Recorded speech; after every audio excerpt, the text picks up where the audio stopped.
ഒരു വ്യക്തി ഒരു വ്യക്തിയെ, ഒരു കൂട്ടം ആളുകളെ, ഒരു സമൂഹത്തെ ഈ രീതിയിൽ മദ്യാസക്ത രോഗം മാത്രമല്ല, മറ്റേത് അഡിക്ഷൻ, ലഹരിജന്യ രോഗങ്ങളും വളരുന്ന അങ്ങനെയാണ്.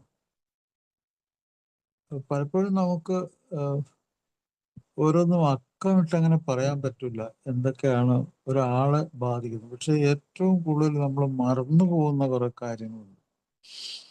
ഒരു മദ്യാസക്തന്റെ ജീവിതം അയാൾ ഏറ്റവും കൂടുതൽ ബാധിക്കുന്ന സംഗതി, അത് അതിന്റെ ചരിത്രം എടുത്ത് പരിശോധിച്ചു കഴിഞ്ഞാൽ ഏറ്റവും കൂടുതലുള്ളത് എന്താ വെച്ചാൽ ഒരു ആക്സിഡന്റ് ആണ്.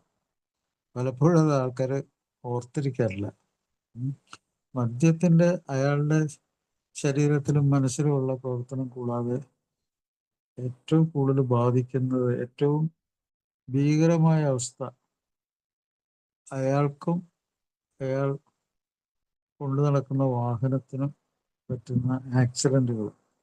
വാഹന ആക്സിഡന്റ് തന്നെ വേണമെന്നില്ല, ഏത് തരത്തിലുള്ള അപകടങ്ങളും 128 ആണ് ലോകാരോഗ്യ സെക്രട്ടറിയുടെ കണക്കിന്. അതുപോലെ ഒരു മദ്യാസക്തന്റെ അല്ലെങ്കിൽ ഒരു അഡിക്ഷനുള്ള ഒരു രോഗിയുടെ ആക്രമണം, ആ ആക്രമണത്തിൽ ഒത്തിരി ആളുകൾ ബാധിക്കുന്നുണ്ട്. മരണം വരെ സംഭവിക്കുന്നുണ്ടല്ലോ, അത് നമ്മൾ പത്രത്തിലും ന്യൂസിലൊക്കെ അറിയുന്നുണ്ട്. മൂന്നാമത് അയാൾക്ക് സംഭവിക്കുന്ന ഏറ്റവും വലിയ പ്രശ്നം അറസ്റ്റ് ചെയ്യപ്പെടുക. അയാൾ അറസ്റ്റ് ചെയ്യപ്പെടും. മറ്റൊന്ന്, അയാളുടെ ശരീരം, അയാളുടെ മനസ്സ് എവിടെയാണ്, എങ്ങനെ, ഏതവസ്ഥയിലാണെന്ന് നിശ്ചയിക്കാൻ കഴിവില്ലാത്തതുകൊണ്ട് അത് ചിലപ്പോൾ ഭയങ്കര തണുപ്പിലോ ഭയങ്കര ചൂടിലോ മോശപ്പെട്ട കാലാവസ്ഥയിലോ ആപത്ത് സാധ്യതയുള്ള സ്ഥലത്തോ എവിടെയോ ആ ശരീരം അയാൾ കൊണ്ട് കിടത്തും. അപ്പോൾ അങ്ങനെ ആ ശരീരത്തിന് പറ്റുന്ന സംഭവങ്ങൾ. മറ്റൊന്ന് പിന്മാറ്റ ലക്ഷണങ്ങളാണ്. അത് എപ്പോൾ വേണമെങ്കിലും മദ്യം കുറയുന്ന അവസ്ഥയിൽ, മദ്യം കിട്ടാത്ത അവസ്ഥയിൽ പിന്മാറ്റ ലക്ഷണം മരണകാരണമാണത്. പലപ്പോഴും 5 മുതൽ 15% മരണകാരണമാണ്. മറ്റൊന്ന്, മദ്യം അയാളുടെ ശരീരത്തിൽ കൂടി കയറി ഇറങ്ങി പോകുമ്പോൾ അതൊരു മെഡിക്കൽ രോഗം ഉണ്ടാകുന്നു. മെഡിക്കൽ രോഗം എന്ന് പറഞ്ഞാൽ അവയവങ്ങൾക്ക് കുഴപ്പമുണ്ടാകുന്നു. ശരീരത്തിൽ എന്തെല്ലാം അവയവമുണ്ടോ അതിൽ കൂടി എല്ലാം മദ്യം കയറി ഇറങ്ങി പോകും. അതോടൊപ്പം അതിൻ്റെ നാശം സംഭവിക്കും. അങ്ങനത്തെ രോഗങ്ങൾ അതെല്ലാം ആയുഷ്കാലത്തേക്ക് നീണ്ടു പോകുന്ന രോഗങ്ങളാണ്.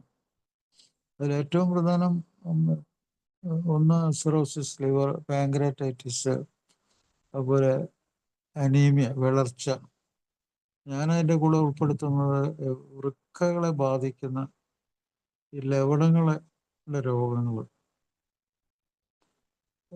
മാൽന്യൂട്രീഷൻ എന്ന് വെച്ചാൽ പോഷകാംശങ്ങൾ ഇല്ലാത്തതുകൊണ്ട് എത്രയോ ആൾക്കാർ മരിക്കുന്നത്. എന്തെങ്കിലും ഒരു ഭക്ഷണം കഴിക്കുക എന്നുള്ളതല്ലാതെ പോഷകാംശമുള്ള ഭക്ഷണം ദിവസങ്ങളോളം ചിലപ്പോൾ കഴിക്കാൻ പറ്റി കാണില്ല. പ്രത്യേകിച്ചും ദാരിദ്ര്യം, ജോലിയൊന്നുമില്ലാത്ത മദ്യാസക്തനെ സംബന്ധിച്ചോളം ഈ പോഷക ദാരിദ്ര്യം വളരെ അധികം രോഗങ്ങളെ ക്ഷണിച്ചു വളർത്തും. ശാരീരിക രോഗം മാത്രമല്ല, മാനസിക രോഗം ഉണ്ടാവും മാൽന്യൂട്രീഷൻ കൊണ്ട്. മറ്റൊന്ന്, നമ്മൾ ഈ ലോകത്ത് ജീവിക്കുമ്പോൾ ഒരു വ്യക്തിയെ സംബന്ധിച്ച് ഏറ്റവും നല്ല, അയാൾക്ക് ഓർത്തിരിക്കാവുന്നതും അയാളുടെ ജീവിതം വളരെ ക്ലോസ് ആയിട്ട്, വളരെ അടുപ്പത്തിൽ ഒരു ബന്ധം സ്ഥാപിച്ചിരിക്കുന്നത് നല്ല സുഹൃത്തുക്കളുമായിട്ടാണ്. പക്ഷെ അയാളെ, ഒരു മദ്യാസക്തനെ സംബന്ധിച്ചിടത്തോളം അവരൊക്കെ അകന്നു പോകും. ഏറ്റവും നല്ല സുഹൃത്തുക്കൾ അയാളെ വിട്ട് അകന്നു പോകും. അത് ആരെങ്കിലും ഓർക്കുന്നുണ്ടോ എന്ന് എനിക്കറിയാൻ വയ്യ. അത് വലിയൊരു സംഭവമാണ്. ഒരു മനുഷ്യനെ സംബന്ധിച്ചിടത്തോളം ഏറ്റവും നല്ല സുഹൃത്തുക്കൾ പോവുക എന്ന് പറഞ്ഞാൽ ജീവിതത്തിന് വിരസത, സ്നേഹത്തെ പറ്റി ഓർക്കാൻ പറ്റാതിരിക്കുക, ഓർമ്മപ്പെടുത്താൻ പറ്റാതിരിക്കുക, അതൊക്കെ വലിയൊരു വീഴ്ചയാണ്. മറ്റൊന്ന്, അയാളുടെ തന്നെ കുടുംബം അകന്നു പോവുക, അയാളുടെ കുടുംബം അയാളിൽ നിന്ന് വിട്ടുപോവുക, അയാളുടെ ജോലി നഷ്ടപ്പെടുക. ഇതൊക്കെ എത്ര ഒരു സാധാരണ മനുഷ്യനെ സംബന്ധിച്ചിടത്തോളം ഇത്തരം കാര്യങ്ങൾ, ഞാൻ പറഞ്ഞ ഈ കാര്യങ്ങൾ എത്ര ഭീകരമായിട്ടുള്ള അവസ്ഥകളാണ്. ഒന്നും കൂടി ഞാൻ പറയുകയാണ്, അതൊന്ന് ആലോചിച്ച് നോക്കുക. ആക്സിഡന്റുകൾ, അയാൾക്കും അയാളുടെ ജീവനെതിരായിട്ടും മറ്റുള്ളവരുടെ ജീവന് എടുക്കുന്ന ഒരവസ്ഥ, ആക്സിഡന്റ്, അയാളുടെ ആക്രമണം, അയാൾ അറസ്റ്റ് ചെയ്യപ്പെടുന്നു. ആൾക്കാർ വിചാരിക്കുന്നു അറസ്റ്റ് ചെയ്താൽ പിന്നെ ജയിലിൽ പോയി അവിടെ തന്നെ ഭക്ഷണം കിട്ടൂല, അവിടെ കിടക്കൂലെന്ന്. അല്ല, അവിടെ ഒരു എന്നേക്കായിട്ടൊരു വാതില്, ഒരു സ്വാതന്ത്ര്യം അടഞ്ഞു പോവാണ്. അതുപോലെ ഞാൻ നേരത്തെ പറഞ്ഞ ആ ക്ലൈമറ്റ്, അയാൾ എന്താണ് കാലാവസ്ഥ എന്താണെന്നറിയാതെ ഒരു മനുഷ്യൻ കഴിയുന്നതെന്ന് ആലോചിച്ച് നോക്കുക. പുറത്തെന്താണ് നടക്കുന്നത്, പുറത്തെന്താ നടക്കുന്നത്. ഇപ്പൊ ഈയിടെ നിങ്ങൾക്ക് ഒരു ആസാംകാരൻ രണ്ട് ദമ്പതികളെ, കോട്ടയത്ത് രണ്ട് ദമ്പതികളെ കൊലപ്പെടുത്തി. അവരെ ഏറ്റവും നീചമായ രീതിയിൽ, വളരെ മോശപ്പെട്ട രീതിയിൽ കൊലപ്പെടുത്തുക മാത്രമല്ല, അവർ വസ്ത്രാക്ഷേപം ചെയ്തു. അവര് ആ രണ്ട് മനുഷ്യരുടെ, ഒരു സ്ത്രീയുടെയും പുരുഷന്റെയും വസ്ത്രങ്ങളൊക്കെ അഴിച്ചു മാറ്റി നഗ്നരായി കിടത്തി അതിക്രൂരമായി കൊലപ്പെടുത്തി. ആലോചിച്ച് നോക്കാം, എന്താണ് അതിന്റെ കാരണം? എന്താണ്? പുറത്ത് എന്താണെന്ന് അവരറിഞ്ഞില്ല. അയാൾ വളരെ ധനികനായിട്ടുള്ള ഒരാളാണ്, ഭയങ്കര ധനാഢ്യനായിട്ടുള്ള ഒരാള്, വലിയ വീട്, വലിയ സംഭവങ്ങള്. അയാള് രണ്ട് നായ്ക്കളെ വളർത്തിയിരുന്നു, ഒരു വയസ്സായ ഒരു സെക്യൂരിറ്റി. പക്ഷെ ഇതൊക്കെ വെച്ചിട്ട് നമുക്ക് അങ്ങനെ സുരക്ഷിതമായിട്ട് കിടന്നുറങ്ങാൻ പറ്റുമെന്ന് വിചാരിക്കുന്നു. അയാളുടെ ശത്രുവായിട്ടുള്ള, അവിടെ ജോലി ചെയ്തിരുന്ന ആള് വന്നിട്ട് പക തീർത്തു. അയാൾ അവിടെ അതിൻ്റെ ഉള്ളിൽ കയറി പറ്റി. അപ്പൊ ഏറ്റവും വലിയ ശത്രുത ഉണ്ടെങ്കിൽ നിങ്ങൾ പുറത്തെന്താണെന്ന് അറിയാതെ കിടന്ന് ഉറങ്ങിക്കഴിഞ്ഞാൽ, നമ്മൾ ഉറങ്ങുവാണെങ്കിൽ പോലും നമ്മുടെ സുരക്ഷിതത്വം അത് എപ്പോഴും നമുക്കുണ്ടായിരിക്കും. പ്രത്യേകിച്ച് ഒരു ശത്രു നിങ്ങൾക്കുണ്ടെങ്കിൽ അവിടെ സുരക്ഷിതത്തിനെ പറ്റിയുള്ള ആ ഓർമ്മ, അതുപോലെ ശക്തമായ ഒരു ധാരണ, ഒരു സംരക്ഷണം, അത് ഭയങ്കര സംഭവമാണ് കേട്ടോ. ആപൽ സാധ്യത വളരെ കൂടുതലുള്ള ഒരു കാലഘട്ടത്തിലാണ് നമ്മൾ ജീവിക്കുന്നത്. ജീവിതം അത്ര നല്ലതല്ലെന്നാണ് പറയുന്നത്. ജീവിതം അത്ര ഇറ്റ് ഈസ് നോട്ട് ഫെയർ. അത് ശരിക്കും ന്യായവും യുക്തിഭദ്രമല്ല എന്നുള്ളതൊക്കെയാണ് പറയുന്നത്. ജീവിതം അങ്ങനത്തെ ഒരു അവസ്ഥയിലാണ് ഇപ്പോൾ നമ്മൾ ഈ ലോകം മുമ്പോട്ട് പോകുന്നത്. അതെന്തുകൊണ്ടാണെന്നൊക്കെ നമുക്ക് പിന്നീട് ആലോചിക്കാം. പക്ഷെ ഒരു ഭൂരിഭാഗം ജീവിതവും ഫെയർ അല്ല, യുക്തിഭദ്രമല്ല. അത് വളരെയധികം ഭയങ്കര ഭീകരമായ അവസ്ഥയിൽ കൂടിയാണ് മനുഷ്യർ കടന്നു പോകുന്നത്. അതുപോലെ ഞാൻ നേരത്തെ പറഞ്ഞു, നമ്മുടെ കപ്പാസിറ്റി, ജോലി ചെയ്യാനുള്ള കപ്പാസിറ്റി നഷ്ടപ്പെടുക, അതുപോലെ ശരീരത്തിന് പോഷകാംശം കിട്ടാതിരിക്കുക, സുഹൃത്തുക്കളെ നഷ്ടപ്പെടുക, കുടുംബം നഷ്ടപ്പെടുക, ജോലി നഷ്ടപ്പെടുക. ഇതൊക്കെ ഒരു മദ്യാസക്തന്റെ പ്രത്യേക ജീവിതത്തിൽ സംഭവിക്കുന്ന കാര്യങ്ങൾ. അയാൾ അതിനെപ്പറ്റി ബോധവാനായിരിക്കും. അയാളുടെ റിക്കവറിയിൽ ഏറ്റവും ബോധവാനാകേണ്ട സംഗതി അത്. എന്നുവെച്ചാൽ അയാളുടെ ചുറ്റും സ്നേഹം നഷ്ടപ്പെടുന്നുണ്ട്, മരണം അതിൻ്റെ ചുറ്റുമുണ്ട്. കാര്യങ്ങൾ അയാൾ റിക്കവറിയുടെ ഉള്ളിൽ അയാൾ ബോധവാനായിരിക്കണം, ഇതാണ് പറയുന്നത്. അല്ലെങ്കിൽ ആ റിക്കവറിക്ക് എന്താണ് ഗുണമുള്ളത്, എന്ത് മേന്മയുള്ളത് റിക്കവറിക്ക്? മറ്റൊന്ന്, അയാളുടെ കുടുംബത്തിന് സംഭവിക്കുന്ന കാര്യങ്ങളെപ്പറ്റി അയാൾ വളരെയധികം ബോധവാനായിരിക്കണം. നമ്മുടെ ഈ പ്രോഗ്രാമിൽ വന്നു കഴിഞ്ഞാൽ ഈ ബോധം വളർത്തിയെടുക്കുക എന്നുള്ളത് റിക്കവറി ഏറ്റവും സഹായിക്കുന്ന സംഗതി. അതുകൊണ്ട് ഞാനിത് പറയുന്നത്. ആ വൈവാഹിക ബന്ധത്തിലുണ്ടാകുന്ന അവസരങ്ങൾ, അഡ്ജസ്റ്റ്മെന്റ് ഡിസോർഡർ, പൊരുത്തപ്പെടാൻ കഴിയാത്ത അവസ്ഥകൾ, കുട്ടികളെ ദുരുപയോഗം ചെയ്യപ്പെടുക.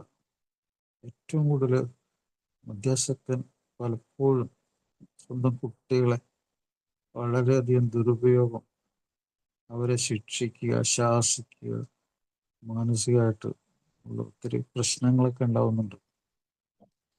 അത് ആ രോഗാവസ്ഥയിലാണ്. മാനസിക രോഗത്തിൽ അതുണ്ടാവും. മദ്യപാന രോഗത്തിൽ മാത്രമല്ല, മാനസിക രോഗത്തിൽ അതുണ്ടാവും. സ്പൗസ് അബ്യൂസ്, ഒരു മാനസിക രോഗങ്ങൾ, വിഷാദ രോഗം മുതൽ ഉന്മാദ രോഗം വരെ, ഷിസോഫ്രീനിയ, ഉത്കണ്ഠ, പലതരം രോഗങ്ങൾ. മദ്യാസക്തന്റെ ഭാര്യ മദ്യം കഴിക്കുന്ന ഒരാളാണെങ്കിൽ പലപ്പോഴും രണ്ടുപേരും മദ്യം കഴിക്കുന്ന ഫാമിലികൾ യൂറോപ്പിലും വെസ്റ്റേൺ കൺട്രീസിലും ഉണ്ട്. ഇപ്പോൾ നമ്മുടെ നാട്ടിലുണ്ട്. ചിലപ്പോൾ അവർക്ക് ജനിക്കാൻ പോകുന്ന ഒരു കുട്ടി ചിലപ്പോൾ പൂർണ്ണമായിട്ടും മന്ദബുദ്ധിയായിട്ട് ജനിക്കാനുള്ള ഒരു സാധ്യതയുണ്ട്. മദ്യം കഴിച്ചിട്ട് അത് ജനിക്കുകയാണെങ്കിൽ പൂർണ്ണമായിട്ടും ഒരു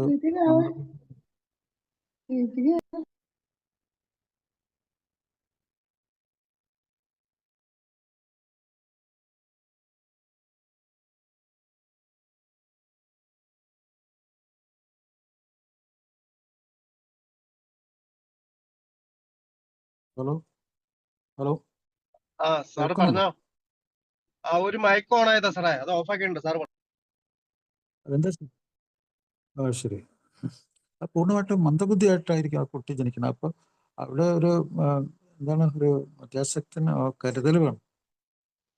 ഒരു മന്ദബുദ്ധിയായിട്ടൊരു കുട്ടി ജനിച്ചു കഴിഞ്ഞാൽ ഒരു ആയുഷ്കാലം ഒരു ഭാരമാണ്. ഇന്നത്തെ കാലത്ത് അതിനൊക്കെയുള്ള സൗകര്യങ്ങളുണ്ട്. ഒരു സ്കാനിങ് കൊണ്ട് തന്നെ അത് അങ്ങനെ ഉള്ള സംഭവം ഉണ്ടായിട്ടുണ്ടെന്ന് അറിയാൻ പറ്റും. അങ്ങനെ ഫീറ്റൽ ഡാമേജ്, അതുപോലെ കുട്ടികളെ ഉപേക്ഷിക്കപ്പെടുക, ചൈൽഡ് നെഗ്ലക്റ്റ്. എത്രയോ മധ്യാസക്തരുടെ കുട്ടികൾ അവര് മേൽനോട്ടമില്ലാതെ അവർ ഉപേക്ഷിക്കപ്പെട്ട ഒരു വിദ്യാഭ്യാസം ഒക്കെ അപൂർണമായിട്ട് ജീവിതത്തിലൊന്നും വളർച്ചയില്ലാതെ എത്രയോ പേര്. ആ കുട്ടിയുടെ വികാസം, അതിന് വിദ്യാഭ്യാസം, ഒരു മനുഷ്യനായി മാറുന്ന പരിപാടി, അതിലൊക്കെ ഭയങ്കര തടസ്സങ്ങളൊക്കെ ഉണ്ടായിട്ടുണ്ട്. അതുപോലെ സ്കൂളിൽ നിന്നും ഡ്രോപ്പ് ഔട്ട് ചെയ്ത് പോവുക, സ്കൂളിൽ നിന്ന് പറഞ്ഞുവിടുക. എത്രയോ കുട്ടികളാണ്. പോവർട്ടി, ദാരിദ്ര്യം, അതികഠിനമായ ദാരിദ്ര്യം മധ്യാസക്തന്റെ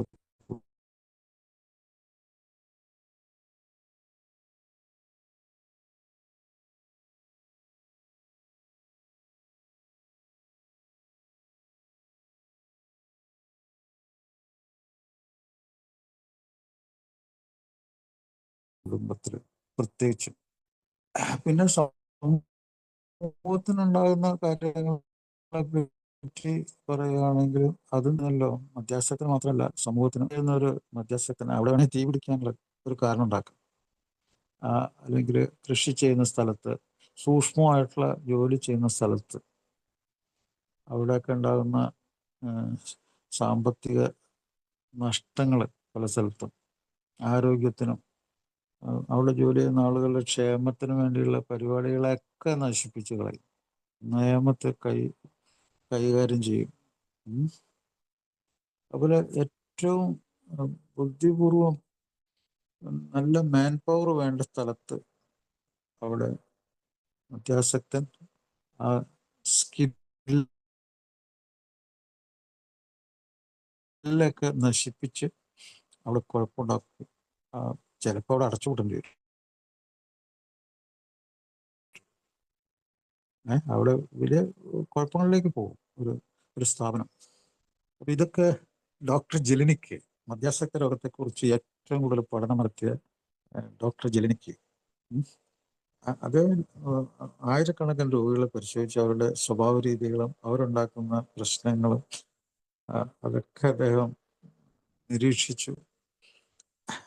ഡോക്ടർ ജെല്ലിനിക്ക് പറഞ്ഞ കാര്യങ്ങളാണ് ഞാൻ ഇപ്പോൾ ഈ പറഞ്ഞത്. അതൊരു ഓർമ്മപ്പെടുത്തൽ മാത്രമാണ്. ഇതൊക്കെ എന്തിനാണെന്ന് വെച്ചാൽ നമ്മുടെ റിക്കവറി ഏറ്റവും പെട്ടെന്നും എത്രയും പെട്ടെന്ന് മൈൽഡ് ഡിസീസ് ഏറ്റവും മിനിമം രോഗമുള്ളപ്പോൾ റിക്കവറിയിലേക്ക് വരുന്നതാണ് പ്രോഗ്രാം കണ്ടുപിടിക്കുന്നതിലാണ്. അതിലെത്തിച്ചേർന്ന് സോബറാകുകയും പെട്ടെന്ന് റിക്കവറിയിലേക്ക് വന്ന് തന്നെയും തൻ്റെ കൂടെ ജീവിക്കുന്നവരെയും തൻ്റെ ജോലി തൻ്റെ സുഹൃത്തുക്കൾ അവരെയൊക്കെ രക്ഷപ്പെടുത്തുകയും കൂടി ചെയ്യുക. മദ്യാസക്തൻ മാത്രമല്ല ചികിത്സ കൊണ്ട് രക്ഷപ്പെടുന്നത്, ഈ പറഞ്ഞ ആൾക്കാരെല്ലാം രക്ഷപ്പെടും. അപ്പോൾ അത് മൈൽഡ് ഡിസീസ്, ഈ രോഗത്തെ മൂന്ന് ഡയമെൻഷൻ, 3 തരത്തിലുള്ള അളവുകളുണ്ട്: മൈൽഡ്, മോഡറേറ്റ്, സിവിയർ. മൈൽഡ് ഡിസീസിൽ കൂടി ഈ രോഗത്തെ കണ്ടുമുട്ടുന്നവർ അവർ എത്രയും പെട്ടെന്ന് ആൽക്കഹോളിക് അനോണിമസിന്റെ പ്രോഗ്രാമിൽ എത്തിക്കഴിഞ്ഞാൽ അവർക്ക് ഏറ്റവും നല്ല തിരിച്ചറിവുണ്ടാകും. എൻ്റെ സുഹൃത്ത്, അദ്ദേഹം ഒരു എക്സിക്യൂട്ടീവ് എഞ്ചിനീയർ ആയിരുന്നു. അദ്ദേഹം വാസ്തവത്തിൽ ആൽക്കഹോളിക് അനോണിമസിന്റെ പ്രോഗ്രാമിന്റെ ആദ്യത്തെ മീറ്റിംഗ് വന്നപ്പോൾ അവിടെ അനുഭവങ്ങൾ പങ്കുവെച്ചവർ പറഞ്ഞ ചില വാക്കുകൾ, ഇത് തലച്ചോറിന്റെ രോഗമാണെന്ന്, സ്വഭാവ രോഗമാകുന്ന അതുകൊണ്ടാണ്. ഭയങ്കര വിലപ്പെട്ടൊരു അറിവാണ് അദ്ദേഹത്തിന് കിട്ടിയെന്ന് അദ്ദേഹം പറഞ്ഞു. അന്നാണ് അദ്ദേഹം മനസ്സിലാക്കുന്നത് ഇത് ബ്രെയിൻ എന്ന് പറഞ്ഞാൽ എന്തുമാത്രം വളരെ പ്രസക്തമായ സംഭവമാണെന്ന് അദ്ദേഹത്തിന് അറിയാമായിരുന്നു. പക്ഷെ അദ്ദേഹത്തിന്റെ ആ റിക്കവറിയുടെ ആ തിരിച്ചറിവില് ഈ ഇൻഫർമേഷൻ, ഈ അറിവ് അത് സ്ട്രൈക്ക് ചെയ്തു, അത് ഭയങ്കരമായിട്ട് സ്ട്രൈക്ക് ചെയ്തു. ഇത് തലച്ചോറിന്റെ രോഗമാണെന്ന് പറഞ്ഞാൽ തലച്ചോറിന് നാശം സംഭവിച്ചു കഴിഞ്ഞാൽ പിന്നെ ജീവിതം ഇല്ലല്ലോ. അത് അങ്ങനെയുള്ള പല ആൾക്കാരും രക്ഷപ്പെട്ടിട്ടുണ്ട്. എത്രയോ വിവരമുള്ള ആൾക്കാർ, വിദ്യാഭ്യാസമുള്ള ആളുകൾക്ക് ആൽക്കഹോളിക് അനോണിമസിൽ വന്നിട്ട് ഈ ഒരു വിവരം, ഈ ഒരു വലിയ തിരിച്ചറിവ് ആൽക്കഹോളിക് അനോണിമസിലെ മെമ്പേഴ്സിന്റെ അടുത്തുനിന്ന് അവർക്ക് കിട്ടി. വലിയ വിദ്യാഭ്യാസം ഉണ്ടെന്ന് അവകാശപ്പെടുന്ന ആളുകൾക്ക് ആദ്യമായിട്ടുള്ള അറിവ് കിട്ടുന്നത് അങ്ങനെയാണ്. അവരൊരു മാനസിക രോഗത്തിന്റെ ഉള്ളിൽ പെട്ടിട്ടാണ് ഈ മദ്യം ഇങ്ങനെ നിരന്തരം ഉപയോഗിക്കുന്ന അവർക്ക് മനസ്സിലായത് അപ്പോഴാണ്. അല്ലാതെ അവര് പ്രായോഗികമായിട്ട് ചിന്തിച്ചിട്ടില്ല. അവര് പെട്ടെന്ന് കിട്ടുന്ന സന്തോഷവും ആനന്ദവും ആ ഉല്ലാസത്തിനെ പറ്റി മാത്രമേ ചിന്തിച്ചിട്ടുള്ളൂ. ഈ രോഗാവസ്ഥയും അതിൻ്റെ പ്രാധാന്യം, അതിൻ്റെ അറിവും, അതിൻ്റെ ഉള്ളിലുള്ള അറിവും അവർ അതുവരെ മനസ്സിലാക്കിയിട്ടില്ല. ഇത് വെറുതെ പറയുന്നതാണെന്ന് ചില ആൾക്കാർ വിചാരിക്കുക. അല്ല, ഇത് വളരെ പ്രസക്തമാണ്. ഈ അറിവ് വളരെ പ്രസക്തമാണ്. അതുപോലെ ഡോക്ടർ ജെലിനിക്ക് ഏറ്റവും വലിയൊരു സംഭാവന ആണ് മദ്യാസക്തന്റെ മോഡറേറ്റ്, സിവിയർ ഈ അവസ്ഥകളിൽ കൂടി ഒരാൾ കടന്നു പോകുമ്പോൾ അയാൾ ഏതൊക്കെ സ്വഭാവത്തിൽ കൂടി കടന്നു പോകുന്നു എന്ന് എഴുതി വെച്ചിട്ടുണ്ട്. അത് വളരെ വളരെ രസകരം എന്നല്ല, അത് നമുക്ക് നമ്മുടെ സ്വന്തം അനുഭവമായിട്ട് തട്ടിച്ചു നോക്കുമ്പോൾ നമ്മളിതിൽ കൂടിയൊക്കെ കടന്നു പോയിട്ടുണ്ടോ, നമ്മുടെ അവസ്ഥ എന്താണ് എന്നൊക്കെ ഒരു അസസ്മെന്റ്, ഒരു അളന്ന് നോക്കാനും തൂക്കി നോക്കാനൊക്കെ ഉള്ളൊരു കഴിവുണ്ടാവും. ഇത് പണ്ട് ഞാൻ ഈ പലപ്പോഴും ഒരു LCD ഒരു പ്രൊജക്ടറിൽ വെച്ച് ഈ ഡോക്ടർ ജെലിനിക്ക് പറഞ്ഞ ഈ സ്വഭാവ മാറ്റങ്ങളെ പറ്റി പറഞ്ഞ് ചില ആളുകൾക്ക് വളരെ ഇഷ്ടപ്പെട്ടില്ല. എന്തൊരു കുറ്റാരോപണം പോലെ, ഇതിങ്ങനെ എന്താ കുറ്റം പറയാനുള്ള സംഗതിയാണോ? അതല്ല, ഇത് തിരിച്ചറിവാണ്. ഒരു മദ്യാസക്തൻ താൻ കടന്നു പോകുന്ന കാര്യം, മാനസികാവസ്ഥകളെ തിരിച്ചറിയുമ്പോഴാണ് അയാൾക്ക് രക്ഷപ്പെടാനുള്ള കഴിവുണ്ടാകുന്നത്. അപ്പൊ ഇതിന് നിഷ്പക്ഷമായിട്ട് ഒരാള് നിരീക്ഷിക്കണം. ഇപ്പോ ഏറ്റവും വളരെ വിലപ്പെട്ട ഒരു അറിവുണ്ട്. എന്താന്ന് വെച്ചാല് ഒരാളൊരു പ്രശ്നത്തിന്റെ ഉള്ളിലാണ്. അപ്പൊ അയാൾ ചിന്തിക്കേണ്ട ഒരു സംഗതിയുണ്ട്. ആ പ്രശ്നം ആരിൽ കൂടി എപ്പോ എങ്ങനെ സംഭവിക്കുന്നു, അത് അയാൾക്ക് എങ്ങനെ നിരീക്ഷിക്കാൻ പറ്റും?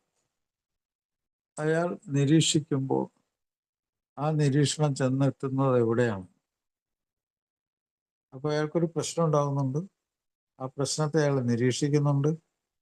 ആ നിരീക്ഷണത്തിൽ അയാൾ ആരെയാണ് നിരീക്ഷിക്കുന്നത്, എവിടെയാണ് എത്തിച്ചേരുന്നത്? അപ്പൊ അതിനെപ്പറ്റിയുള്ള ആ നിരീക്ഷണം എങ്ങനെയാണ്? The observer and the observed. Observer and the observed. നിരീക്ഷകനും നിരീക്ഷിക്കപ്പെടുന്ന ആളും ഒന്നാണെങ്കിൽ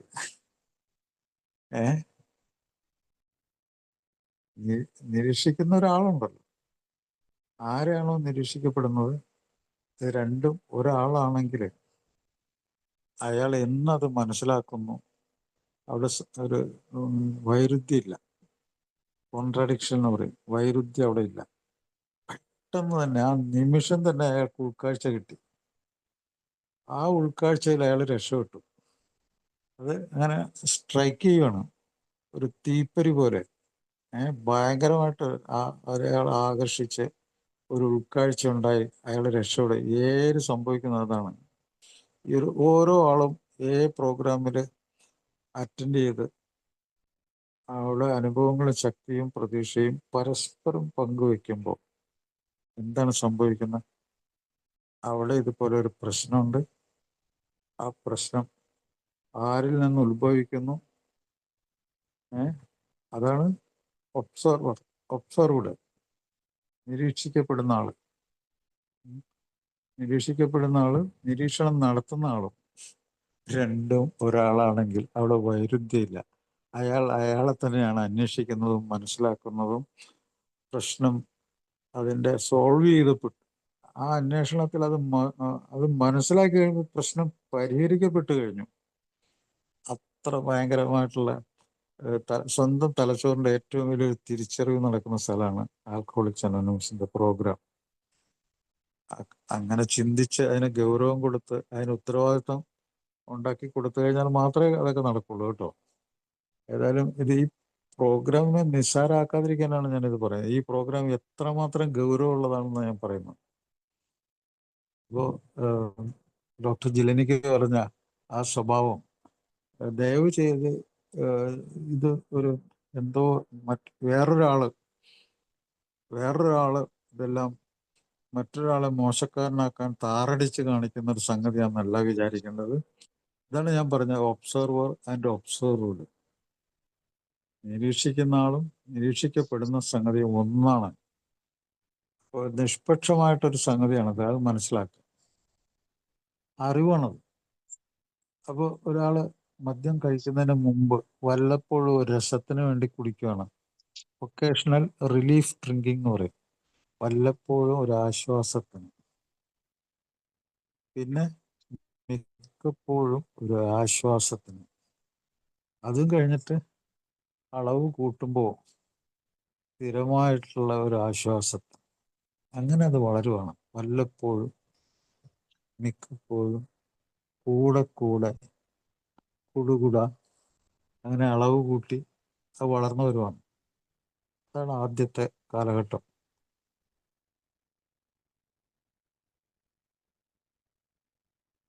പിന്നീട് ആ അളവ് കൂടി വരുമ്പോൾ അയാൾക്ക് കുടിച്ചു കഴിഞ്ഞ് എങ്ങോട്ട് പോയി, എന്ത് ചെയ്തു, ബ്ലാക്ക് ഔട്ട്, ഒരു ഓർമ്മയില്ല. എല്ലാം തിരിച്ച് പിറ്റേ ദിവസം ഓർക്കുമ്പോൾ ഒന്നും ഓർമ്മയില്ല. ബ്ലാങ്കാണ് അവിടെ. അതിൻ്റെ അതിശക്തമായിട്ട് തലച്ചോറിനെ അത് ബാധിച്ചു, മദ്യം ബാധിച്ചു, ഓർമ്മ പോയി. അത് വളരെ സീരിയസ് ആയിട്ടുള്ള ഒരു അവസ്ഥയിലേക്ക് കടക്കുന്നതിൻ്റെ ലക്ഷണമാണ് ബ്ലാക്ക് ഔട്ട്. പിന്നെ മറ്റൊരു സ്വഭാവം അയാള് ഒളിച്ചു വയ്ക്കുന്നു, സറപ്ഷ്യസ് ഡ്രിങ്കിങ് എന്നാണ് അദ്ദേഹം പറഞ്ഞേക്കുന്നത്. സറപ്ഷ്യസ് എന്ന് വെച്ചാൽ ഒളിച്ചു വെച്ച് ആരും കാണാതെ രഹസ്യമായിട്ടുള്ള കുടിയാണ് സറപ്ഷ്യസ് ഡ്രിങ്കിങ്. ഞാനൊരിക്കൽ ഒരു സ്ഥലത്ത് താമസിച്ച സമയത്ത് അവിടെ ഒരു ചായക്കടക്കാരനുണ്ട്. അദ്ദേഹം മദ്യം കുപ്പി കൊണ്ടുവന്നിട്ട് ഒരു മണ്ണിലൊരു കുഴിയൊക്കെ ഉണ്ടാക്കി പലതരം കുപ്പികൾ, ഈ നാടൻ ചാരായം കുപ്പികളിലാക്കിയിട്ട് നിലത്ത് കുഴിച്ചു വയ്ക്കും. എന്നിട്ട് ഓരോ ദിവസവും അദ്ദേഹം ഒരു കുപ്പി പുറത്തെടുക്കും രാത്രിയാകുമ്പോൾ. അപ്പോൾ അത് ഒളിച്ചു വെച്ച് കുടിക്കണം പല സ്ഥലത്ത്, പല പെട്ടിയിലാക്കിയിട്ട്. നിങ്ങൾ ശ്രദ്ധിച്ചിട്ടുണ്ടാവും, നമ്മൾ ജഗതി മദ്യം ഒളിച്ചു വയ്ക്കാൻ സ്ഥലമില്ലാതെ ആപ്പിളിൻ്റെ ഉള്ളിൽ ഇഞ്ചക്ഷനായി എടുത്ത് ഫ്രിഡ്ജിൽ വെച്ചതും അത് മറ്റേ അവിടുത്തെ അമ്മൂമ്മ കഴിച്ചതും നിങ്ങൾ സിനിമ കണ്ടു കാണും ചിലപ്പോൾ. ഒളിച്ചു വെച്ച് കുടിക്കുന്ന ഒരു പരിപാടിയാണ് സറപ്ഷ്യസ് ഡ്രിങ്കിങ്. ആൻറ്റിസിപ്പേറ്റഡ് ഡ്രിങ്കിങ് എന്ന് പറഞ്ഞാൽ മുൻഗണന കൊടുക്കുക മദ്യത്തിന്. മദ്യം എപ്പോൾ ഇന്ന് കഴിക്കണമെങ്കിൽ അത് എപ്പോൾ കഴിക്കണം, അതിനൊരു മുൻഗണന. ഇത്ര സമയമാകുമ്പോൾ അത് കഴിക്കുക, ഇന്ന സമയത്ത് കഴിക്കുക, ഒരു മുൻഗണന. ഇതൊക്കെ നമ്മുടെ തലച്ചോറിൽ ആ സ്വഭാവം അങ്ങോട്ട് സ്വീകരിക്കുക ചെയ്യും, ആൻറ്റിസിപ്പേറ്റ് ചെയ്യും. അതുപോലെ മദ്യം കൂടുതൽ ഗുളുഗുളു എന്ന് പറഞ്ഞ് കുടിക്കുക. വെള്ളം കുടിക്കുന്നത് വളരെ ദാഹമുള്ളപ്പോൾ വെള്ളം കുടിക്കുന്ന പോലെ അങ്ങനെ ഗൾപ്പ് ചെയ്ത് കുടിക്കുക. പിന്നെ ഇങ്ങനെ കുടിക്കുന്നതിനെ പറ്റി ഏറ്റവും കൂടുതൽ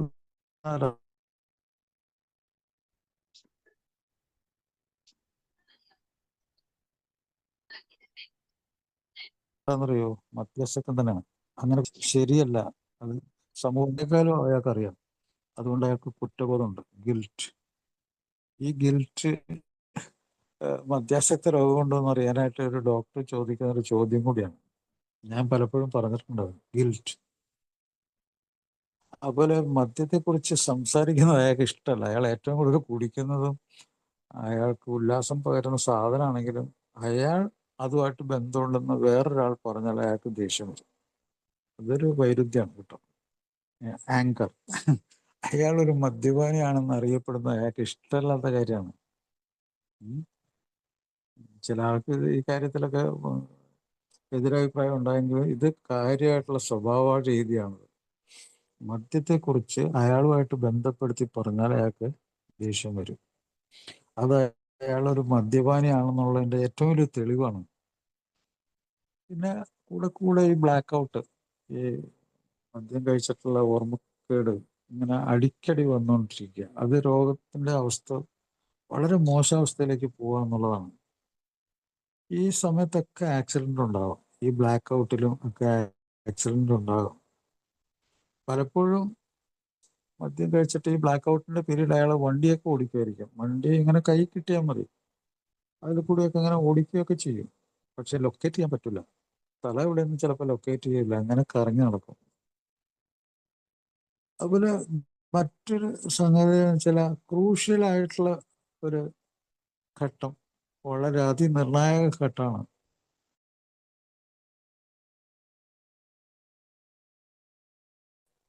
ഈ സ്വഭാവത്തിൽ ഉള്ള നിയന്ത്രണം കംപ്ലീറ്റ് നഷ്ടപ്പെട്ടു. ഇത് അളവ് മാത്രമല്ല, എന്ന്, എപ്പോ, എങ്ങനെ, ഏതവസ്ഥയിൽ, സിറ്റുവേഷനിൽ നിർത്തണം എന്നുള്ളത് മുൻകൂട്ടി അയാൾക്ക് ഒരിക്കലും അതിനെപ്പറ്റി ഒരു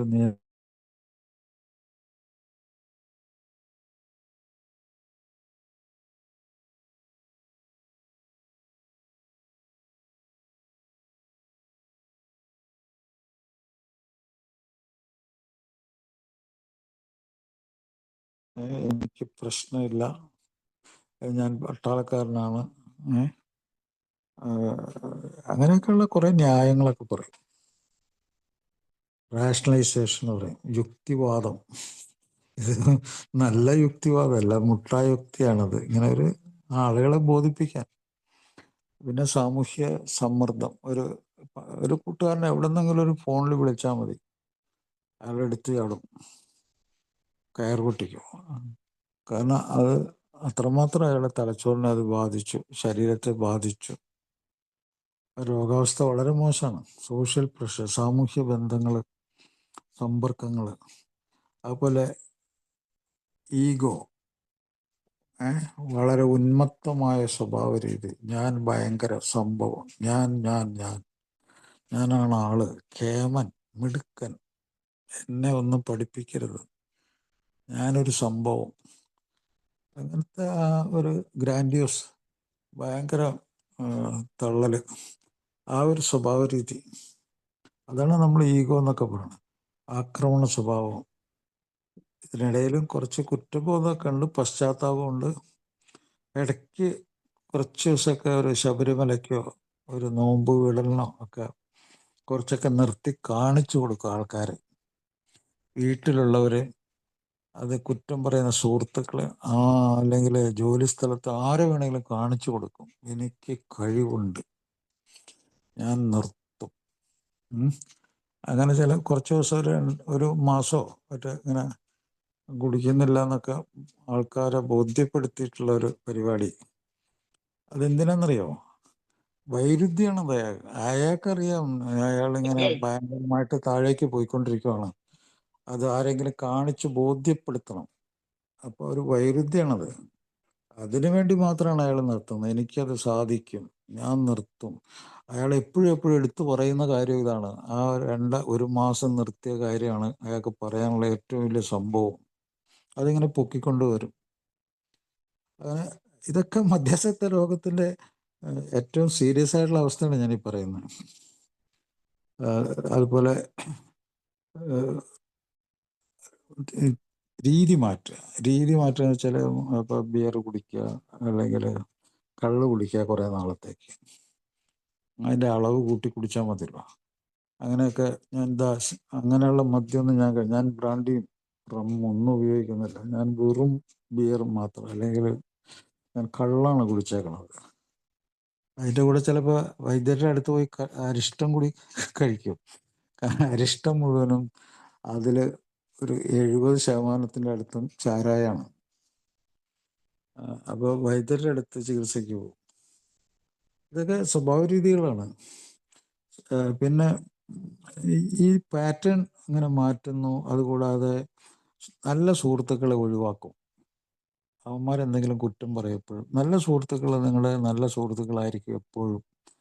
നിങ്ങൾ എന്തെങ്കിലും ഒരു മോശപ്പെട്ട അവസ്ഥയിൽ പോകുമ്പോൾ അവർ ഉപദേശിക്കുക. ആ നല്ല സുഹൃത്തുക്കളുടെ ലക്ഷണം തന്നെ അതാണ്, ഓർമ്മപ്പെടുത്തൽ. നിങ്ങളുടെ അവസ്ഥ മോശമാണ്, രക്ഷപ്പെടണം, നിങ്ങൾക്ക് എന്താണ് സംഭവിക്കണം എന്നൊക്കെ അവർ ഉപദേശിക്കും. നല്ല സുഹൃത്തെ ഉപദേശിക്കുള്ളൂ. മോശം സുഹൃത്തുക്കൾ അതൊന്നും പറയാതെ സ്ഥലം വിടും. അപ്പോൾ അങ്ങനെ അവരെ പിന്നെ കാണാൻ ഉദ്ദേശിക്കില്ല, അവരെ ഒഴിവാക്കും. അപ്പോൾ അങ്ങനെ സുഹൃത്തുക്കളെ ഒഴിവാക്കും. പിന്നെ ഇങ്ങനെ ജോലിയിൽ വീഴ്ച വരുന്നതുകൊണ്ട് ജോലി ഇങ്ങനെ മാറിക്കൊണ്ടിരിക്കും. ഓരോ സ്ഥലത്തുനിന്നും ഒഴിവാക്കപ്പെടും, ജോലി ഇങ്ങനെ മാറിക്കൊണ്ടിരിക്കും. അതൊരു വലിയ സീരിയസ് അവസ്ഥയാണ് മദ്യപാനിയുടെ. മദ്യ കേന്ദ്രീകൃതമായ ചിന്ത മാത്രം. ആലോചിച്ച് നോക്കുക, എപ്പോൾ നോക്കിയാലും, രാവിലെ എഴുന്നേറ്റാലും ഉച്ചയ്ക്കായാലും വൈകിട്ടായാലും കിടക്കുന്നതിന് മുമ്പ് എപ്പോഴും മദ്യം എന്നുള്ളത് ഇവിടെ ഏത് ലഹരി ആ വാക്ക് ഉപയോഗിക്കാം. ഏത് ലഹരിയാണോ തലച്ചോറിനെ കീഴ്പ്പെടുത്തിയ ഏത് ലഹരി വസ്തുവാണോ അത് അവിടെ മുമ്പിൽ വന്ന് നിൽക്കും. അതാണ് ഞാൻ പറയാറുള്ളത്. ചിന്തകൾ, തോന്നലുകൾ, വികാരങ്ങൾ, സ്വഭാവങ്ങൾ, കംപ്ലീറ്റ് മുൻഗണന അതിൻ്റെ ഉള്ളിലായിരിക്കും. അപ്പോൾ ഒരു എത്രമാത്രം ഭീകരമായ ഒരു രോഗാവസ്ഥയാണെന്ന് നോക്കാതെ. അങ്ങനെ മറ്റ് താല്പര്യങ്ങളില്ലാതെ മദ്യ കേന്ദ്രീകൃതമായ അല്ലെങ്കിൽ മറ്റ് ലഹരി വസ്തുക്കൾ കേന്ദ്രീകൃതമായ ഒരു ജീവിതം. ബന്ധങ്ങളൊക്കെ അപഗ്രഥിക്കുക നേരം ഭയങ്കര സംഭവമാണ്.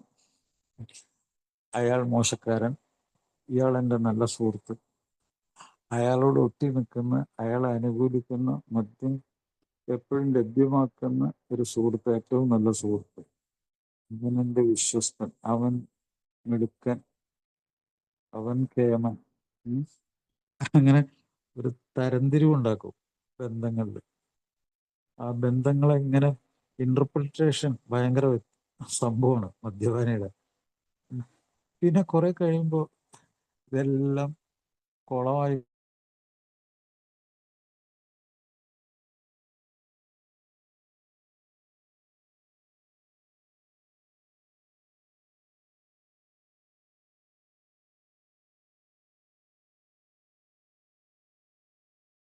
എത്ര നല്ല വിശദീകരണമാണെന്ന് നോക്കുക ഡോക്ടർ ജെലിനിക്ക്.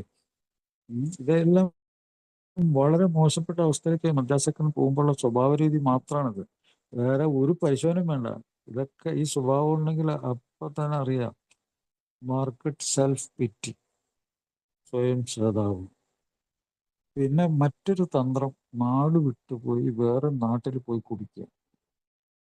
കാരണം ഇയാൾക്കറിയാം ഇയാളെ കുറ്റപ്പെടുത്തുന്ന ആൾക്കാർ ഇവിടെ ഉണ്ട്, അവരതൊക്കെ കണ്ടുപിടിക്കുന്നുണ്ട്, എന്തൊക്കെയാണ് എന്ത് സംഭവങ്ങളാണെന്നൊക്കെ അയാളുടെ ചുറ്റുമുള്ള ആൾക്കാരുടെ പണി അതാണ്.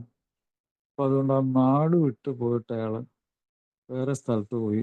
ഇപ്പൊ കേരളത്തിൽ തന്നെയാണെങ്കിൽ ഇടുക്കി ജില്ലക്കാരൻ കാസർഗോഡ് പോലെ ഒരു സ്ഥലത്ത് പോയി ജോലി ചെയ്യും. അയാളുടെ ഉദ്ദേശം എങ്ങനെയാണ്? Self protection. അതിനാണ് ജിയോഗ്രഫിക്കൽ എസ്കേപ്പ് എന്ന് പറയുന്നത്. പലപ്പോഴും ഈ ജിയോഗ്രഫിക്കൽ എസ്കേപ്പ് ഗൾഫ് കൺട്രീസിലേക്കായിരിക്കും. ഗൾഫ് കൺട്രീസിലുള്ളവർ നാട്ടിലേക്ക് വരില്ല. അവിടെ വളരെ സുഖമായിട്ട് മദ്യപാനമൊക്കെ ആയിട്ട് അങ്ങനെ കഴിഞ്ഞുകൂടാൻ പറ്റുമെങ്കിൽ അവർ ഇങ്ങനെ കഴിയുന്നതും അധികം ലീവ് ഒന്നും എടുക്കാതെ ഇങ്ങനെയൊക്കെ കഴിയും. അതുപോലെ ഈ ഫാമിലിയിലെ സ്വഭാവത്തിലൊക്കെ വ്യത്യാസം, ഫാമിലിയിൽ ഓരോരുത്തരോടുള്ള സ്വഭാവത്തിൽ വ്യത്യാസം. ഇയാളുടെ മദ്യപാനത്തെ അനുകൂലിക്കുന്നവരോട് ഭയങ്കര സ്നേഹം, അതിനെപ്പറ്റി എന്തെങ്കിലും ഒരു പ്രശ്നം ഉണ്ടാക്കുന്നവരോട് ഭയങ്കര വെറുപ്പ്, ഒരു പക, റിസൻമെന്റ്, വെറുപ്പ്, എല്ലാത്തിനോടൊരു വെറുപ്പ് പൊതുവെ. പക്ഷെ ഇത്രയൊക്കെ ആണെങ്കിലും വളരെ ദയനീയ അവസ്ഥയാണെങ്കിലും സപ്ലൈ കാത്തു സൂക്ഷിക്കും. തൻ്റെ ശരീരത്തിന് വേണ്ട സപ്ലൈ ഇറന്നിട്ടാണെങ്കിലും എന്തെങ്കിലും സംഗതികൾ മോഷ്ടിച്ചാണെങ്കിലും പൈസ കണ്ടുപിടിച്ച് അതൊക്കെ നിലനിർത്തും. അപ്പോൾ ആ സമയത്തൊക്കെ ചിലപ്പോൾ അയാൾക്ക് നല്ല ഭക്ഷണമൊന്നും കഴിക്കുന്നുണ്ടാവില്ല, പോഷകാഹാരമൊക്കെ കുറവായിരിക്കും, രോഗം ഉണ്ടാവും. അങ്ങനെ സമയത്ത് ചിലപ്പോൾ ആശുപത്രിയിലൊക്കെ കിടത്തേണ്ടി വരും. ആശുപത്രി കിടക്കുമ്പോൾ ഒരു ഭയങ്കര സംഭവം ഉണ്ടാവും. ഇയാൾക്ക് വരുന്ന ഈ ശാരീരിക സാമ്പത്തിക പ്രശ്നങ്ങളിൽ അയാളുടെ സാമൂഹ്യ പ്രശ്നം കൂടിയാണല്ലോ. അപ്പോൾ എന്ത് പറ്റും, ആശുപത്രി കിടക്കേണ്ടി വരും. കാരണം ചിലപ്പോൾ ഭക്ഷണം വയറ്റിൽ പിടിക്കുന്നില്ല, വയറ്റിൽ അൾസർ, ഛർദിച്ചപ്പോൾ രക്തം കണ്ടു ഭയന്നു. അപ്പോൾ ചിലപ്പോൾ ഒരു പിന്മാറ്റ ലക്ഷണം, മദ്യത്തിന്റെ അളവ് കുറഞ്ഞപ്പോൾ ഒരു വിഡ്രോവൽ വന്നു, ആശുപത്രി കിടക്കേണ്ടി വന്നു. അങ്ങനെ ആശുപത്രി കിടന്നപ്പോൾ ഇയാൾക്ക് ഭയങ്കരമായിട്ടുള്ള ഒരു വിവരം ഉണ്ടാവും. അവിടെ കുറേ ദിവസം ഇങ്ങനെ കിടക്കും, ഒരു ഡ്രിപ്പൊക്കെ ഇട്ട് ഇങ്ങനെ ചിലപ്പോൾ സെഡേഷൻ, മയക്കുമരുന്നൊക്കെ കൊടുക്കും. അങ്ങനെ കിടക്കുമ്പോൾ അയാൾ സ്വയം നിരീക്ഷിക്കും സ്വന്തം ശരീരത്തെ. അപ്പോൾ അതിൽ ഏറ്റവും പ്രധാനപ്പെട്ട സംഗതി, കുറേ നാളായിട്ട് അയാൾക്ക് ലൈംഗികമായിട്ടുള്ള ഉത്തേജനം ഇല്ല. ഒരു സംഭവമാണത്. അത് വലിയൊരു സംഭവമായിട്ട് അയാളെ കുത്തിപ്പോക്കും. അത് മദ്യം കഴിക്കുന്നതുകൊണ്ടാണെന്നുള്ള വിവരം പോലും ഇല്ല. അത് എൻ്റെ ഒരു ഭാഗം. പക്ഷെ ഇയാളെ സംബന്ധിച്ചിടത്തോളം ഇയാളുടെ ബ്രെയിൻ അബ്നോർമലാണ്, സസ്പീഷ്യസ് ബ്രെയിനാണ്, പാരനോയിഡ് ബ്രെയിനാണ്. എന്നുവെച്ചാൽ ആരെയും എന്തിനേയും സംശയിക്കുന്ന ഒരു തലച്ചോറ് അയാൾക്കുണ്ടാവും. ഈ സമയത്ത് തലച്ചോറിൻ്റെ രോഗമാണല്ലോ മദ്യാസക്ത രോഗം.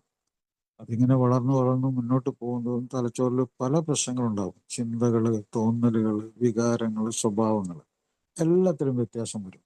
അതിൽ ഏറ്റവും പ്രധാനപ്പെട്ട ഒരു വികാരമാണ് സംശയരോഗം. ഇപ്പോൾ അയാൾക്ക് ഭാര്യയെ സംശയവും, ഭാര്യയ്ക്ക് ജാരന്മാരുണ്ടാവും. എനിക്ക് ലൈംഗിക ശേഷി നഷ്ടപ്പെട്ടു.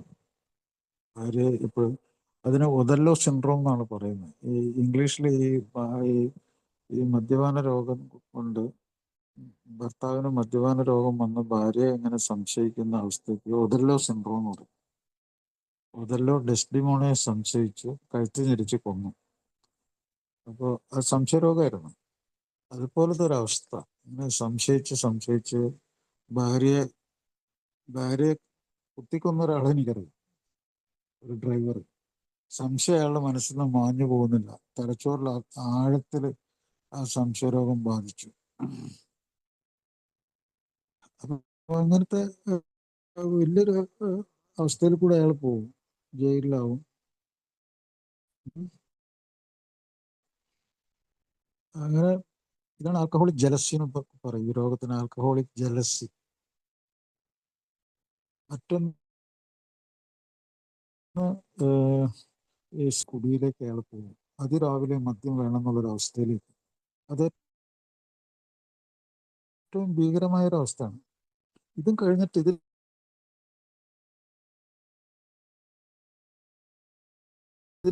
ഭീകരമാണെന്ന് പറഞ്ഞല്ലോ. അതും കഴിഞ്ഞ അതിനാണ് ഡോക്ടർ ജെലിനിക്ക് പറയുന്നത് ഇയാൾ വളച്ചാൽ വളയുന്ന ഒരു മനുഷ്യനാകും. ആർക്കും അയാളെ വളയ്ക്കാൻ പറ്റും. മദ്യം കൊടുത്ത് വളയ്ക്കാം.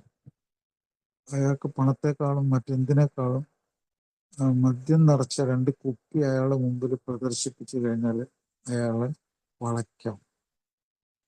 അങ്ങനെ പല ആൾക്കാരും ഈ ശവം പുഴയിൽ നിന്ന് എടുക്കാനും ചീഞ്ഞളിഞ്ഞ മൃതദേഹങ്ങളൊക്കെ എവിടെ നിന്നെങ്ങനെ പൊക്കിക്കൊണ്ട് വന്നിട്ട് അതിന് പകരം മദ്യം വാങ്ങിക്കാനൊക്കെ അത്രമാത്രം വളച്ചാൽ വളയുന്ന ഒരു ആളായിട്ട് മാറും. അതുകൂടാതെ അയാളുടെ ചിന്തകളൊക്കെ കാട് കയറാൻ തുടങ്ങും. ചിന്തകൾ വളരെ മോശപ്പെട്ട ചിന്തകളിലേക്ക് പോകും. മാനസിക രോഗമുള്ള ഒരാളെ പോലെ അയാൾ ചിന്തിക്കും. മദ്യപാന രോഗം കൊണ്ടുള്ള ഭ്രാന്തിലേക്ക്, ഇൻസാനിറ്റി, മദ്യാസക്ത രോഗമുള്ള തലച്ചോറിനെ കീഴടക്കി ഭ്രാന്തനാക്കും. ഇൻസാനിറ്റി എന്ന് പറയും. സൈക്കോസിസ്. തറയിൽ കിടക്കുക, കുടിച്ചിട്ട് എവിടെയാണോ അവിടെ തറയിൽ കിടക്കുക, അവിടെ നിന്ന് എഴുന്നേക്കാൻ പറ്റാതെ അവിടെ കിടന്ന് ഉറങ്ങുക, അവിടെ കിടക്കുക. മദ്യം കിട്ടാത്ത അവസ്ഥയിൽ വേണമെങ്കിൽ അത്ര കഠിനമായിട്ടുള്ള ഒരു ആസക്തി ഉണ്ടായിട്ട്, ആർത്തി ഉണ്ടായിട്ട് അതിനോട് സാമ്യമുള്ളൊരു സാധനം എന്തെങ്കിലും കിട്ടിയാൽ എടുത്ത് കുടിക്കുക. ഷേവിങ് ലോഷനോ പെട്രോള് ഇങ്ങനെയുള്ള സാധനങ്ങൾ വേറെ എടുത്ത് കുടിക്കേണ്ടി വരും. എല്ലാം ഡോക്ടർ ജെലിനിക്ക് പറഞ്ഞ സംഗതികളാണ്. ഇതൊക്കെ അദ്ദേഹം നിരീക്ഷിച്ച കാര്യങ്ങളാണ്. അതുപോലെ മദ്യത്തിന്റെ മുകളിലുള്ള അളവിന്റെ കാര്യത്തിലും കൺട്രോൾ പോകും.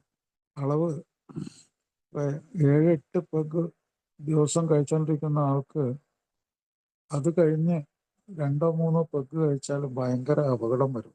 ആക്രമണ സ്വഭാവം കൂടുതലാവും. വസ്തുവകൾ നശിപ്പിക്കും. കൊല്ലണം തോന്നും. അങ്ങനെയൊക്കെ ഉണ്ടായിട്ടുണ്ട്. ഭയം വരും, അകാരണമായ ഭയം. നിങ്ങൾ നദി എന്ന് പറഞ്ഞ സിനിമ കണ്ടിട്ടുണ്ടെങ്കിൽ അതിൽ ഏറ്റവും തന്മയത്വമായിട്ട് PJ ആന്റണി എന്ന് പറഞ്ഞ നടൻ അതിലൊരു മദ്യാസക്ത രോഗിയാണ്.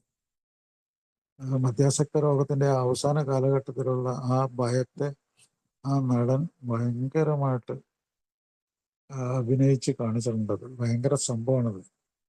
ആ ഭയം, കൈയും കാലും ഒക്കെ വിറയ്ക്കുന്നു, എഴുന്നേറ്റിരിക്കാൻ പറ്റാത്ത അവസ്ഥ, ശരീരവും മനസ്സും മന്ദീഭവിച്ചു, ഒരു പ്രചോദനവും ഒന്നുമില്ല. അത് ഒരു ഒഴിയാ ബാധയായി മാറി. ഒഴിയാ ബാധ. എൻ്റെ ദൈവമേ, നീ എവിടെയെങ്കിലും ഉണ്ടെങ്കിൽ എന്നെ രക്ഷിക്കൂ. അങ്ങനെയാണ് പരാജയം സംഭവിച്ചിരിക്കുന്നു. ഇതാണ് ഡോക്ടർ ജെലിനിക്ക് പറഞ്ഞ ഒരു മദ്യാസക്തന്റെ സ്വഭാവത്തിൽ കൂടി പടിപടിയായിട്ട് കടന്നു അങ്ങേയറ്റത്തെ മദ്യപാനത്തിലെത്തിയ ഒരു മദ്യാസക്തന്റെ സ്വഭാവ വർണ്ണനയാണ്. അത് നിരീക്ഷിച്ച കാര്യങ്ങളാണ്. അന്ന് MRI സ്കാനോ മറ്റ് ടെസ്റ്റുകളൊന്നും ഇല്ലാത്ത കാലഘട്ടത്തിൽ അദ്ദേഹം ഇങ്ങനെ നിരീക്ഷിച്ച് ഒത്തിരി രോഗികളെ അവരുടെ രോഗാവസ്ഥയൊക്കെ മനസ്സിലാക്കി അവരെ ചികിത്സിക്കാനായിട്ട് അദ്ദേഹം മുന്നോട്ട് വന്നിട്ടുണ്ട്. അപ്പൊ ഇത് എനിക്ക് തോന്നുന്നു വളരെയധികം ഉപകാരപ്രദമായിട്ടുള്ള സംഗതിയാണത്. ഇതില് വിചാരിക്കേണ്ട സംഭവം ഇത് ഒരു അവഹേളന അല്ല, ഇതൊരു അറിവാണ്. നിരീക്ഷിക്കുന്ന ആളും നിരീക്ഷകനും ഒരുപോലെ വന്ന് അവിടെ അയാൾക്ക് ഉൾക്കാഴ്ച കിട്ടും. ഉൾക്കാഴ്ച കിട്ടിയ അപ്പം തന്നെ സെക്കൻഡിൽ തന്നെ അയാൾ അതിൽ നിന്ന് രക്ഷപ്പെട്ടു. കാരണം വെച്ചാൽ ഇപ്പോൾ അയാൾ വേറൊരു വ്യക്തിയല്ല, തിരിച്ചറിവുള്ളൊരു വ്യക്തിയാണ്. വിട്ടു നിൽക്കാൻ അയാൾക്ക് ചങ്കൂറ്റുണ്ട്. അതാണ് ആൽക്കഹോളിക്സ് അനോണിമസിന്റെ പ്രാർത്ഥനയിൽ പറയുന്നത്. മാറ്റുവാൻ പറ്റാത്തവയെ സ്വീകരിക്കുക. ലോകത്തിലെ 2 കൂട്ടം ആൾക്കാർ, രണ്ട് കൂട്ട സംഭവങ്ങൾ. ഒന്നും മാറ്റാൻ പറ്റാത്തത്, ഉപദേശിച്ചും നിർബന്ധിച്ചും മാറ്റാൻ പറ്റാത്ത സംഭവങ്ങൾ. മറ്റൊന്ന് മാറ്റാൻ പറ്റുന്ന ആളുകൾ. മാറ്റാൻ പറ്റുന്നത് നമ്മൾ തന്നെയാണ്. അതാണ് ഈ നിരീക്ഷണത്തിൽ കൂടി മാറ്റാൻ പറ്റുന്ന സംഭവമാണ് കണ്ടുപിടിക്കുന്നത്. അങ്ങനെ കണ്ടുപിടിച്ചു കഴിഞ്ഞാൽ മാറ്റാൻ എന്താ വേണ്ടത്? പിന്നെ ഒറ്റ കാര്യമുള്ളൂ. തിരിച്ചറിവ് കിട്ടിക്കഴിഞ്ഞു, അറിവ് കിട്ടിക്കഴിഞ്ഞു, അത് ഞാൻ തന്നെയാണ്. അറിവ് കിട്ടിയാൽ പിന്നെ എന്താണ്? പിന്നെ പ്രവൃത്തിയിലേക്ക് പോകലാണ്. പ്രവൃത്തിയിലേക്ക് പോകുന്ന 24 മണിക്കൂർ മധ്യത്തിൽ നിന്ന് കിട്ടുന്ന എന്നെ സ്വയം രക്ഷപ്പെടുത്തുന്ന പരിപാടി സ്വീകരിക്കലാണ്. അപ്പോൾ അതിനെന്താ വേണ്ടത്? അതിന് വേണ്ട കാര്യം പ്രാർത്ഥനയിൽ പറയുന്നുണ്ട്. അതിന് വേണ്ട 2 കാര്യങ്ങൾ. ഒന്ന് ഒരു ചങ്കൂറ്റം, കറേജ്. കറേജ് അതാണ് മധ്യസ്ഥ രോഗത്തിന്റെ ചികിത്സയിലെ ഏറ്റവും ഭയങ്കര സംഭവമായിട്ട് ആൽക്കോളിക്സ് അനോണിമസിൽ ഏറ്റവും ഉയർത്തി കാണിക്കുന്ന സംഗതി. ഒന്ന് ചങ്കൂറ്റം, തിരിച്ചറിവും വിവരവും ഉൾക്കാഴ്ചയും കിട്ടിയപ്പോൾ ചങ്കൂറ്റാണ് അടുത്തത്. പിന്നെ ബുദ്ധി, അതിനെ താങ്ങി നിർത്താനുള്ള ബുദ്ധിശക്തി. അപ്പൊ ഇതിൽ കൂടിയാണ് അയാൾ രക്ഷപ്പെടുന്നത്. ആൽക്കോളിക്സ് അനോണിമസിന്റെ പ്രാർത്ഥനയിൽ എത്രമാത്രം വളരെ നല്ല ഭംഗിയായിട്ടാണ് കാര്യങ്ങൾ വിശദീകരിക്കുന്നത്. അപ്പൊ അതിൽ കൂടി വളരെ നിസ്സാരമായുള്ള, വളരെ ലളിതമായിട്ടുള്ള സംഭവമാണെങ്കിലും നമ്മളെ തന്നെ, നമ്മുടെ ശരീരത്തിനെയും നമ്മുടെ മനസ്സിനെയും നമ്മുടെ ബുദ്ധിശക്തിയെയും തിരിച്ചറിവുകളെ എല്ലാം നമുക്ക് വിട്ടുകൊടുക്കണം. ഈ ചികിത്സയ്ക്ക് വേണ്ടി വിട്ടുകൊടുക്കണം. അവിടെയാണ് രക്ഷപ്പെടൽ. അപ്പൊ ഇതൊരു വളരെ ഒരു സങ്കീർണമായിട്ടുള്ള ഒരു സംഗതിയാണ്, പക്ഷെ വളരെ ലളിതമാണ്. ആൽക്കഹോളിക്സ് അനോണിമസിലെ പല സുഹൃത്തുക്കളെ എനിക്ക് ഭയങ്കര ബഹുമാനമാണ്. കാരണം വെച്ചാൽ അവർക്ക് വേണ്ടി വലിയ ത്യാഗങ്ങൾ അവർ ചെയ്തു. അതിൽ നിന്നും ഏറ്റവും നല്ല രീതിയിലുള്ള ഒരു ജീവിതം ജീവിക്കാൻ പറ്റി. ചില സാധാരണ മനുഷ്യരെക്കാൾ ഒരു പടി ഉയർന്ന ജീവിതം ശാരീരികമായിട്ടും മാനസികമായിട്ടും റിക്കവറി വന്നപ്പോൾ അവർക്ക് ജീവിക്കാൻ പറ്റി. കൂടുതൽ കാലം ജീവിക്കാൻ പറ്റി. നേരത്തെ മരിച്ചുകൊണ്ട് പല ആൾക്കാരും കൂടുതൽ കാലം സമ്പന്നമായിട്ട് ജീവിക്കാൻ പറ്റി. അതൊക്കെ വലിയൊരു സംഭവമാണ്. ആർക്കും സാധിക്കാം. പക്ഷെ അതിനയാൾ, ഞാൻ പറഞ്ഞില്ലേ, ഒരു ത്യാഗം. അയാൾക്ക് വേണ്ടിയാണ് ആ ത്യാഗം ചെയ്യുന്നത്, അല്ല മറ്റുള്ളവർക്ക് വേണ്ടിയാണെന്ന് വിചാരിച്ചാൽ പോയി. അപ്പൊ അങ്ങനെ ചെയ്യുമ്പോൾ നമ്മൾ ഈ പ്രോഗ്രാമിൽ കൂടി അയാൾ രക്ഷപ്പെടും. അപ്പോൾ ഒരിക്കൽ കൂടി എല്ലാ സുഹൃത്തുക്കൾക്കും ഒരു നല്ല, വളരെ ഞാൻ ഈ പറഞ്ഞ പോലെ വളരെ മേന്മയുള്ളൊരു ജീവിതം. അത് ഈ കാര്യങ്ങളൊക്കെ ഞാൻ പറഞ്ഞത് 3 വ്യവസ്ഥകളെ അനുസരിച്ചാണ്. എന്താണ് സംഭവിക്കുന്നത്, എവിടെയാണ് സംഭവിക്കുന്നത്, എങ്ങനെയാണ് സംഭവിക്കുന്നത് എന്നുള്ള 3 കാര്യങ്ങൾ, 3 ചോദ്യങ്ങൾ, അതിൻ്റെ ഉത്തരങ്ങളായിട്ടാണ് ഞാനിതൊക്കെ പറഞ്ഞേക്കുന്നത്. അത് നമ്മളോട് ചോദിക്കുന്ന ചോദ്യങ്ങളാണ്. അപ്പോൾ അതിന് നമ്മൾ ഉത്തരങ്ങളും കണ്ടുപിടിക്കണം. അപ്പോൾ അതിൽ കൂടി നമുക്ക് ഒരു ഗ്യാരണ്ടീഡാണ് ഈ 24 മണിക്കൂർ പ്രോഗ്രാം. ഗ്യാരണ്ടീഡ് ആയിട്ടുള്ള ഒരു പരിപാടിയാണ്. അത് വർക്കൗട്ട് ആണെങ്കിൽ നമ്മളെ മനസ്സ് മാത്രം മതി. അപ്പൊ ഒരിക്കൽ കൂടി എല്ലാവർക്കും ഒരു വളരെ മേന്മയുള്ള ജീവിതം ആശംസിച്ച് നിർത്തുന്നു. Thank you. താങ്ക് യു സാറേ. ഒരുപാട് നന്ദി. ഞങ്ങൾക്ക് വേണ്ട കാര്യങ്ങളെല്ലാം പറഞ്ഞു തന്നതിന് ഒരിക്കൽ കൂടി നന്ദി അറിയിക്കുന്നു. ആർക്കെങ്കിലും സാറ് പറഞ്ഞതിൻ്റെ അകത്ത് എന്തെങ്കിലും ഡൗട്ടുകൾ ഉണ്ടെങ്കിൽ ഇപ്പൊ ചോദിക്കാനുള്ള ഒരു അവസരമുണ്ട്. നമുക്ക് ഇനി ഏകദേശം ഒരു അരമണിക്കൂറൂടെ നമുക്ക് സമയമുണ്ട്. ആർക്കെങ്കിലും എന്തെങ്കിലും ഡൗട്ട് ഉണ്ടെങ്കിൽ ദയവായിട്ട് മുമ്പോട്ട് വന്ന് ചോദിക്കാമോ, സമയ സാഹചര്യം ഉള്ളവര്?